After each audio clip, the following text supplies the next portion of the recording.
Well, if you haven't caught our last two episodes, I hope you go back and do that. We're with Drew Super, who is the executive pastor of ministry at Life Fellowship in Cornelius, North Carolina, suburban Charlotte.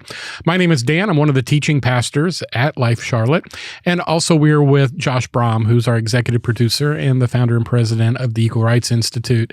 We've been talking discipleship for these last two episodes, and today we're gonna take the agenda, the script, and we're gonna throw it away, and we're just gonna talk about stuff that relates to discipleship. We're gonna talk about it because discipleship. You mentioned who was the book that you just Jim Putman. Jim Putman. Yeah, discipleship. Yeah, there's who's wrote Donald Whitney. You know, there are some, and I shouldn't start naming names because I've listed some seminary books, some really obvious. Well, they are seminary books because that's the ones some of the ones I use. But if it was only that simple, seriously, if it was only as simple as the seminary texts and the disciplines of the faith, and the discipleship seminars we attend, where they give you a little syllabus to fill it out. If it was only that simple, but it's not. It's not. And I don't know of any area that I get asked more frequently about than when it comes to how do I disciple the people that live under my roof? Because I think of all the people we want to see grow to a full faith and knowledge of Christ and to be able to live in his ways faithfully all the days of their life, it is our children.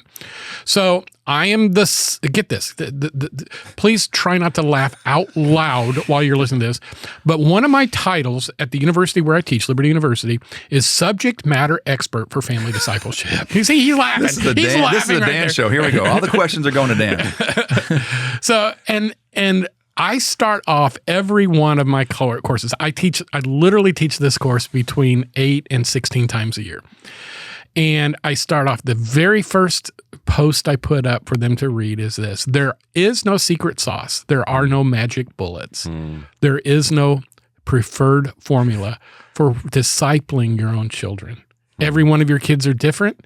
And if you think that Focus on the Family's book on parenting and so forth is going to provide you with a fail-safe guide to discipling your children, you are smoking and inhaling. Okay. So your withdrawal rate is really high in your class.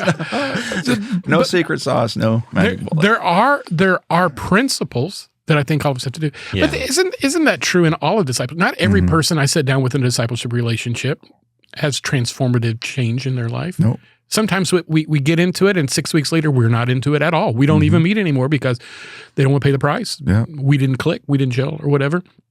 But Drew, what do you say? What do you say to parents today who say, "How can I disciple my kids?" And what do you? You've got 7, and they're at all different ages.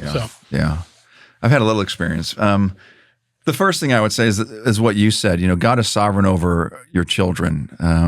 I was 28 years old when I heard the gospel for the very first time. Do you think that my parents were concerned about my salvation or my discipleship? Not at all. Absolutely not. Yeah. But yet God in his sovereignty knew the right time to intersect my life with the gospel to transform me. And here's the thing, the message that I heard in the pulpit, when I went back and listened to that tape, was nothing of what I heard when the Spirit of God was talking to me. Interesting. Very interesting. So God is completely in control, and that's something that parents have to get through their head, because even my wife and I, we still beat ourselves up. You know, why is this person not further along on their spiritual journey? What did we do wrong with this one? La, la, la, la, la. Is it our responsibility? Well, I think, yes, it is our responsibility to bring them down some discipleship path, but ultimately it is God's choice and his sovereign will that will cause my child at the appropriate time to come into the kingdom. Yeah. And so, everybody says children and your kids, they catch more, right? It's caught, not taught. So this is a big emphasis that I like to tell parents is, if this is not important, if Jesus and your spiritual growth is not important in your life, and you're not reading your word and your kids aren't seeing you pray, or they're not catching you reading your word early in the morning, they're going to understand that this is not too important to mom or dad, and so why should I invest in it? And that is something that we have to take seriously. The way we live our lives will pour into our children. That is the first step of discipling our kids, let alone then sitting down with the book of the Bible or then explaining to them the things of the kingdom. So, that's one of my first starting blocks. And that is a great starting point. I think Vance Havner, who was an old Southern Baptist revivalist, pastor, evangelist years ago, said, "Man must do what God has called man to do, but God will do what only God can do." Mm-hmm. I had to get to the place with each of my children where I realized this: God loves them more than I do. Yeah. I can't comprehend that, but He does, and I haven't had to die for any of my kids. I like to think I would. There have been times I think they wanted to kill me, but the bottom line is Christ died for them as much as He died for Dad. Yeah. So with that in mind, I can be faithful in what God has called me to be faithful in, but I can't go past that because I can't do what only God can do in their life, which is sovereignly save them, call them to repentance. And it doesn't make it easier to watch your kids struggle with assigning their faith, but it does make it easier.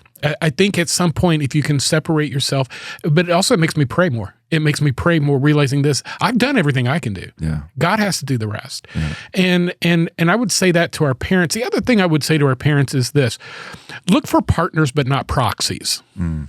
And that's so good. I'm actually going to write that down and put it in one of my next courses. It is good, but there's a lot of people that don't know what proxies are. Okay. So can you help them understand that? So a proxy is someone in the place of. Literally what it means.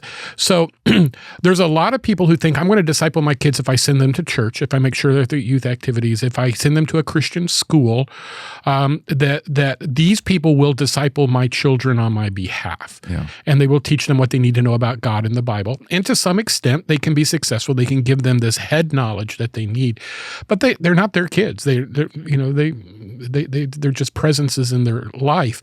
But partners are important. Mm-hmm. And this is what I still pray this for my children who are all adults now. I pray that God will bring voices in their life that will say things that they would not receive or hear from Dad, but that are the same things that Dad would say if they would listen to him. Yeah.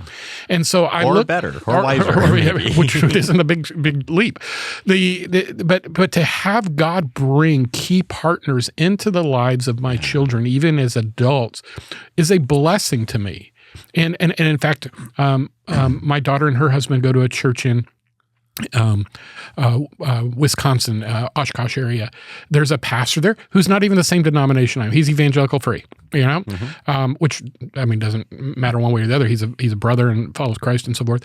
He has taken my son-in-law under his wing and my daughter, who is at a huge state of crisis in her life, and has loved them from a pastoral perspective. Meets with my son-in-law on a weekly basis, and I don't have the proximity. And I'm still father and father-in-law. Mm-hmm. Yeah. But he has been an answer to prayer. Pastor Bob, if you ever listen to this, I'm talking about you. Thank you for your investment. Mm-hmm. But how as a parent, how do we navigate getting those voices, at least in the proximity of our kids? How do you navigate that yourself, Drew? I help steer my kids towards good relationships. People that I know will invest in them. They're in a Christian school right now, and I'm not saying Christian school is the the magic wand to everything, but they are underneath some good Bible teachers. They're underneath some good church history teachers. And my children, this is wonderful. My two oldest boys, Elijah and Legend, they come home intrigued and talking about the Word of God.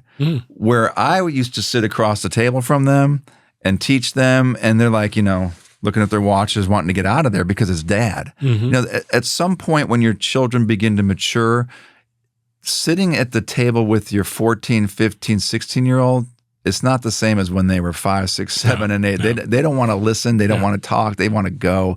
And they want to start experiencing these kinds of relationships and these kinds of questions and answer times with other people that they trust. And so we've been blessed to, put those kids towards relationships like that where, they'll come home and they'll say something and I'm like, I've said that at least 1,000 times to you. It took Dr. So-and-so to say that to you. But, so steering them into right relationships and actually challenging them when they have bad relationships, I think it's so wise. And strategically putting your kids in the presence or proximity of people who could be a good voice. Mm-hmm. And sometimes that's peers. Sometimes that is, people in educational settings and church pastoral settings and so forth is essential. The other thing I think parents should consider is discipling your children as people who live in your house takes on a different form when they're adults, but you can still be a disciple maker for your adult children too, which is something I'm realizing more and more, but it's completely different. How so? It's different because, first of all, they're more likely to invite me to participate than they were when they were teenagers. Yep. They really, and I had a good relationship with my kids when they were teenagers. Oh yes, we had door slamming and all the other fun stuff. But if you get kids, that's just don't think you're a failure because your kids say they hate you at some point. But as my kids have come into maturity and so forth, and this is the one thing I say to parents all the time is never, ever, ever, ever, ever, ever give up on your children. Don't ever erect a wall where you may need to build a bridge. Yeah. And so many times we speak in either or to our children. Either you do this or I'm going to. And I don't think that is healthy when it comes to having a relationship with your kids. I've known people say, well, if my son told me he was gay, or if my daughter married this type of a person, they're out. They're out. Now, I make jokes with my kids. I always tell them all the time. I tell them this. They probably get sick of it. You're out of the will. You're out of the will. But they all know. They all know Dad's just an idiot. Obvious joke. Yeah, but Because he's broke. But, yeah, that's right. Doesn't matter whether you're in it or out of it. It's like kids. But when it comes right down to it, I do think, if I've been successful as a father of any at any level, it is this. My kids know that I will love them regardless. Yeah. And when that's a bridge I've built to them that they have chosen to come back across at multiple times in their lives. And I could have crossed the bridge myself and it wouldn't have done any good. They had to come back across that bridge. But isn't that true in any discipleship relationship? Doesn't it really come down to you to just love people? Oh, yeah. And being honest and open. A lot of people shelter their kids, and to me, that's more detrimental than it is explaining the things of this world to them. They're going to be confronted with this world at an age so much younger than, a parent in their 50s and 60s realizes. And so if you're not willing to be open and honest with your kids about all aspects of this world, to show them the errors of the ways of this world and the truth of God's word, then you're going to set your kids up for failure. They're going to go out there and find the answers to these questions from people that may not be somebody you want teaching your children on these subjects. So at a very early age, and again, I'm just a real authentic person. I love, when I sit down with men, the first 5 minutes, I'm already asking them how much porn they're looking at, because I want them to realize that I'm a man too, and I understand what we struggle with. So we don't have to put these masquerade or these masks on, because I'm not here to sugarcoat everything. I want to get down to the nitty gritty and see where we can help each other and grow. And so at a very early age, we start talking to our children, in the context of a 5-year-old or a 7-year-old. It's age appropriate. Right. Age appropriateness is always there, but the things of this world, sex, drugs, all the inherent evils of this world, so that they can understand them and process that against the truth. Yeah. Yeah. And that's best done as, at least I've experienced, and what I try to teach in my courses is that's best done when you're walking side by side, not when you're sitting across from a table necessarily. Right. A lot of people, when do parents talk about sex with their kids? When it's time for the talk. Right. Yeah. And so what do? We do it across the table, or we do it sitting on the edge of their bed. And it's the most awkward, horrific experience that any two people can go through, But when you're walking by the side of the road, when you're driving somewhere, when you're hiking somewhere, and these conversations normally come up, or you start asking questions like, hey, do any of the guys in your class ever exchange dirty pictures, or, like that? Tell me what it's like, growing up today. It's different than when I grew up. We didn't have phones when I was growing up. And then those conversations start coming up naturally. They become discipleship moments. Yeah. But that requires presence. And I think that's where a lot of we have overscheduled our life so that we can't disciple people because we don't have any spare time. Right. How do we recapture that? And that's a reality. Yeah. And again, nothing will happen unless there's intentionality. If you're not intentional about anything, nothing's going to happen. You have to be intentional about carving out time, to be with your children, whether it's giving up, a sporting event or a hobby that you have, or a business meeting. Say, you know what, I can't make it. I've got to go to my son's basketball game. I need to see how he relates with other people. And pastors need to do that too, right? Absolutely. Absolutely. Yep. You talked about the Shema, doing all these things as we go, when we lie down, get up. Every moment that we are with our children can potentially be a discipleship moment if you just make it such. You can talk about trees and God. You can talk about the asphalt and God. You can talk about anything and everything that you pass by in normal day living with your children and relate it somehow, some way to the precepts and teachings of God's word. But yet we put on the shake your booty music in the car.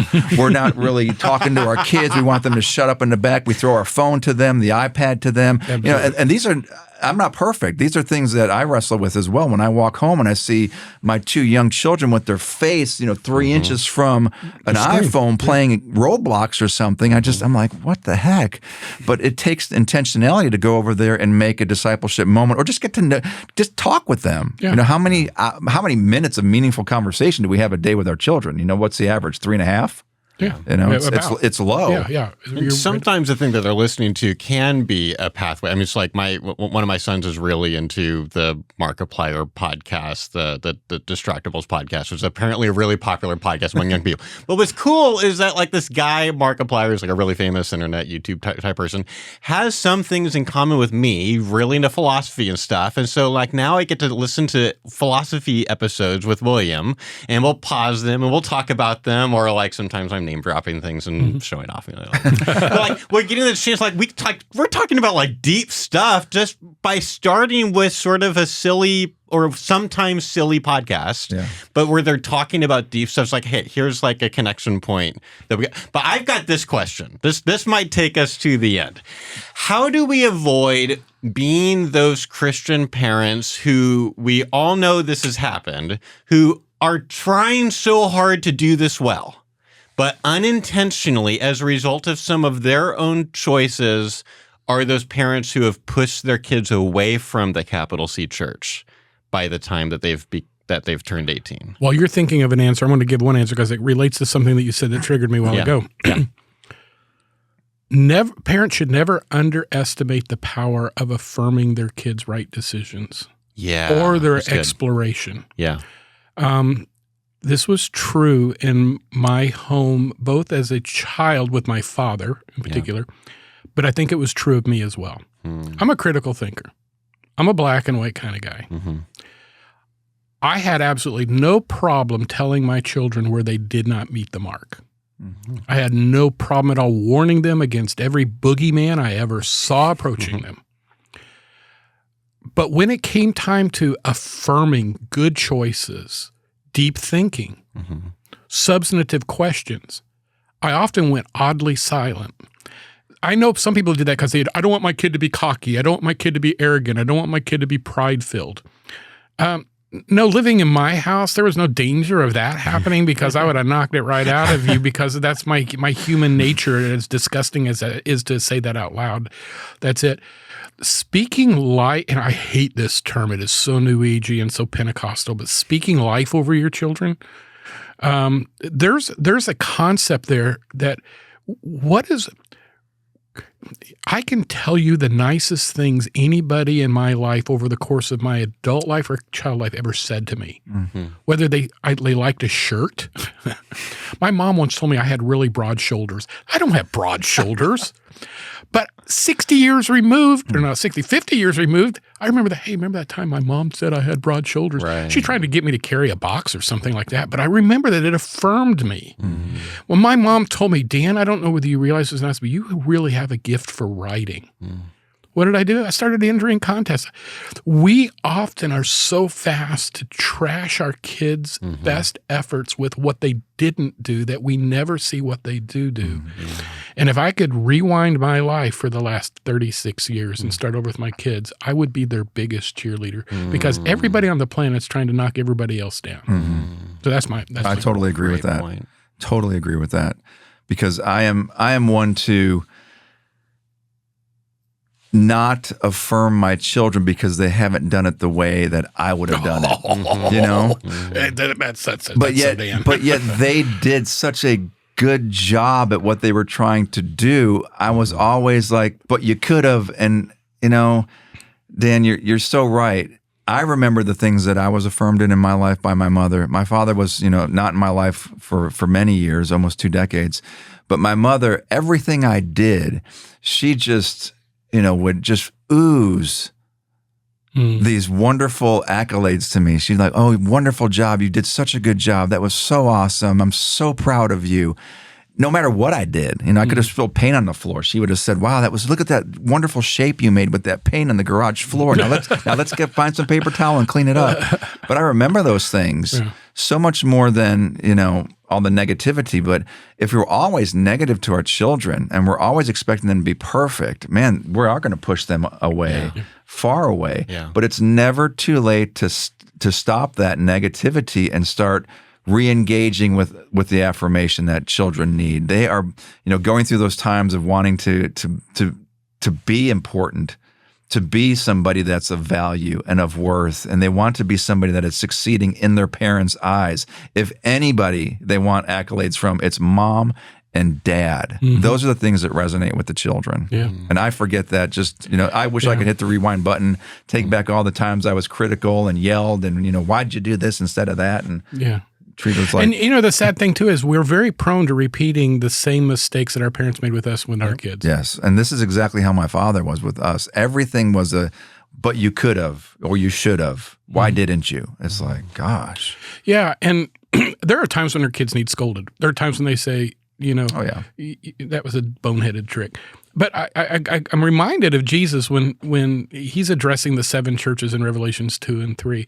When he could find something good to say, he said it. Yep. Yeah. And by the way, but I have this against you. Yeah. I mean, Yeah. So there's a balance to it. Yeah. I don't believe in the positive parenting that never finds out, that never deals with the negative, the sin, the stuff. Right. Yeah. That's part of being a grown up and a parent. Yeah. But and it's kind of cliche. They talk about the bank. You put in positive tokens, you take out or whatever. But there's truth. There is truth to that. Much. There is truth to that. Yep. And that also it's part of being a healthy person. Yeah. We strive. God promised us crowns, rewards, privilege, access. These are all positive things that faithfulness can result in our life. Yeah.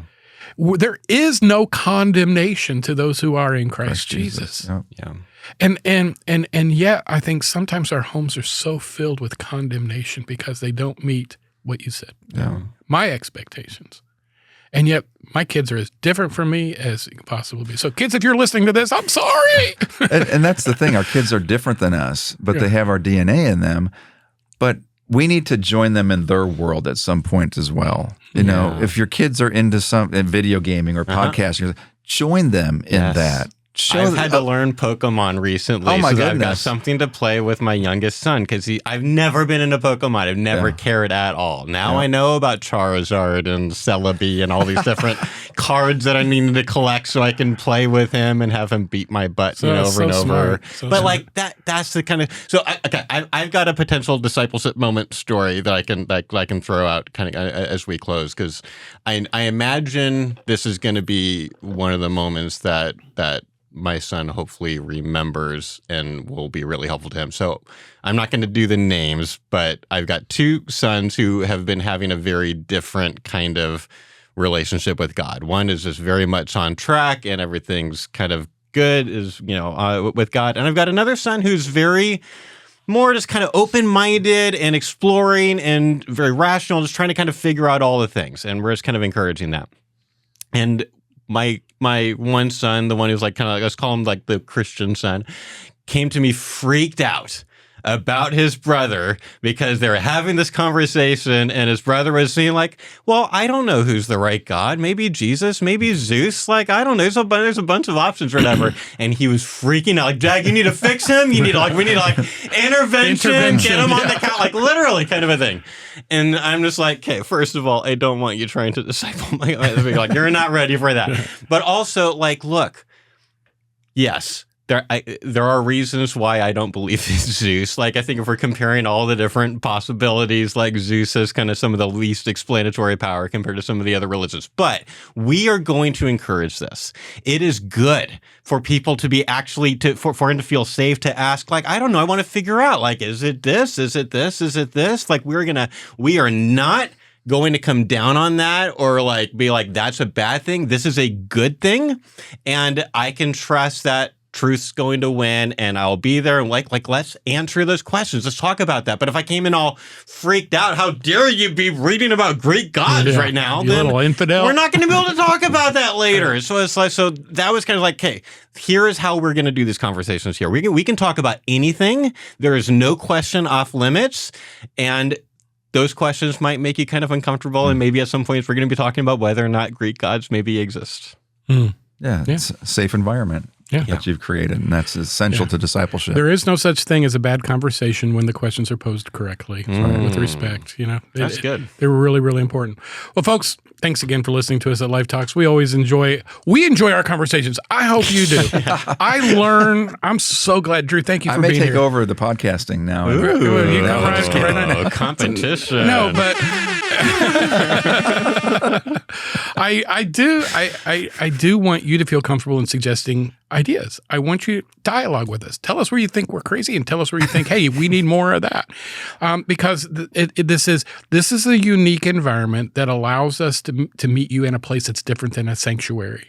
All right, and I hope you sense that. I hope you're at least inspired by the fact that we have to process these hard questions too, with our own family, under our own roofs, in our own marriages, in our own walk with God. And you're on a journey. We're on a journey. The journey's toward truth. And we trust the truth, like Josh just said. The truth will prevail regardless. So share us, if you would, on your social media contact. You can send any questions you have to media at lifecharlotte.com or to lifetalks@lifecharlotte.com. We'll be glad to answer those. Until next time, thanks as always for joining us here at Life Talks.